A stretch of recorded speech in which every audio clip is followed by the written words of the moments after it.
اور اس شخص سے بڑھ کر کون گمراہ ہو سکتا ہے جو ایسے کو پکارے جو قیامت تک اسے جواب نہ دے سکے اور ان کو ان کے پکارنے ہی کی خبر نہ ہو۔ اور جب لوگ جمع کیے جائیں گے تو وہ ان کے دشمن ہو جائیں گے اور ان کی پرستش سے انکار کر دیں گے۔ اور جب ان کے سامنے ہماری صاف صاف آیتیں پڑھی جاتی ہیں تو کافر حق کے بارے میں جبکہ وہ ان کے پاس آ چکا کہتے ہیں کہ یہ تو کھلا جادو ہے۔ کیا یہ لوگ کہتے ہیں کہ اس پیغمبر نے اس کو از خود گھڑ لیا ہے؟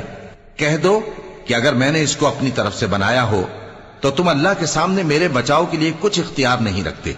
وہ اس گفتگو کو خوب جانتا ہے جو تم اس کے بارے میں کرتے ہو، وہی میرے اور تمہارے درمیان گواہ کافی ہے، اور وہی تو ہے بڑا بخشنے والا مہربان۔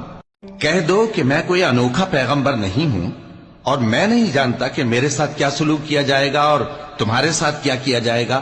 میں تو اسی کی پیروی